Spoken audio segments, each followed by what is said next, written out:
शनिदेव की कथा। एक बार की बात है, सभी नवग्रहों तथा सूर्य, चंद्र, मंगल, बुध, बृहस्पति, शनि, राहु और केतु में विवाद छिड़ गया कि इनमें से सबसे बड़ा कौन है। सभी आपस में लड़ने लगे और कोई निर्णय न होने पर देवराज इंद्र के पास निर्णय कराने पहुँचे। इंद्रदेव घबरा गए और उन्होंने निर्णय करने में अपनी असमर्थता जताई, परंतु उन्होंने कहा कि इस समय पृथ्वी पर राजा विक्रमादित्य हैं, जो कि अति न्यायप्रिय हैं। वे ही इसका निर्णय कर सकते हैं। सभी ग्रह एक साथ राजा विक्रमादित्य के पास पहुँचे और अपना विवाद बताया, साथ ही निर्णय के लिए कहा। राजा विक्रमादित्य इस समस्या से चिंतित थे, क्योंकि वह जानते थे कि जिस किसी को भी छोटा बताया वही क्रोधित हो उठेगा। तब राजा को एक उपाय सूझा। उन्होंने स्वर्ण, रजत, कांस्य, पीतल, शीशा, रजत, जस्ता, अभ्रक और लौह से 9 सिंहासन बनवाए और उन्हें इसी क्रम में रख दिया। फिर उन सब से निवेदन किया कि आप सभी अपने अपने सिंहासन पर स्थान ग्रहण करें। जो भी अंतिम सिंहासन पर बैठेगा वही सबसे छोटा होगा। इसके अनुसार लौह सिंहासन सबसे बाद में होने के कारण शनिदेव सबसे बाद में बैठे तो वही सबसे छोटे कहलाए। शनिदेव को लगा कि राजा ने ऐसा जानकर किया है और वह गुस्से में राजा से बोले, राजा, तू मुझे नहीं जानता। सूर्य एक राशि में 1 महीना, चंद्रमा 2.25 महीना, मंगल 1.5 महीना, बृहस्पति 13 महीने व बुध और शुक्र 1-1 महीने विचरण करते हैं, लेकिन मैं 2.5 से 7.5 साल तक रहता हूँ। बड़े बड़ों का मैंने विनाश किया है। श्री राम की 7.5 आई तो उन्हें वनवास हो गया। रावण की आई तो उसकी लंका को वानर की सेना से हारना पड़ा। अब तुम सावधान रहना। ऐसा कहकर कुपित होते हुए शनिदेव वहां से चले गए। अन्य देवता खुशी खुशी चले गए। कुछ समय बाद राजा की 7.5 आई। तब शनिदेव घोड़ों के सौदागर बनकर वहां आए। उनके साथ कई बढ़िया घोड़े थे। राजा ने यह समाचार सुन अपने अश्वपाल को एक अच्छे घोड़े खरीदने की आज्ञा दी। उनसे कई अच्छे घोड़े खरीदने व एक सर्वोत्तम घोड़े को राजा को सवारी हेतु दिया। राजा ज्यों ही उस पर बैठा, वह घोड़ा सरपट वन की ओर भागा। भीषण वन में पहुंच वह अंतर्ध्यान हो गया। अब राजा भूखा प्यासा भटकता रहा। तब एक ग्वाले ने उसे पानी पिलाया। राजा ने प्रसन्न होकर उसे अपनी अंगूठी दी। वह अंगूठी देकर राजा नगर को चल दिया और वहां अपना नाम उज्जैन निवासी वीका बताया। वहां एक सेठ की दुकान में उसने जल इत्यादि पिया और कुछ देर आराम किया। भाग्यवश उस दिन सेठ की खूब बिक्री हुई। सेठ उसे खाना इत्यादि कराने खुश होकर अपने साथ घर ले गया। वहां उसने एक खूंटी पर देखा कि एक हार टंगा है, जिसे खूंटी निगल रही है। थोड़ी देर में पूरा हार गायब था।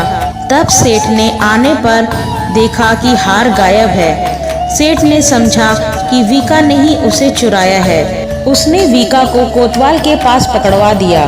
फिर उस नगर के राजा ने भी वीका को चोर समझकर उसके हाथ पैर कटवा दिए और नगर के बाहर फेंकवा दिया। वहां से एक तेली निकल रहा था, जिसे दया आई और उसने वीका को अपनी गाड़ी में बैठाया। वह अपनी जीभ से बैलों को हाँकने लगा। उस समय राजा की शनि दशा समाप्त हो गई। वर्षा ऋतु आने पर राजा मल्हार गाने लगा। राजा जिस नगर में था, वहां की राजकुमारी मनभाविनी को उसका गाना इतना पसंद आया कि उसने मन ही मन प्रण कर लिया कि वह उस राग गाने वाले से ही विवाह करेगी। राजकुमारी ने दासी को राग गाने वाले को ढूंढने भेजा।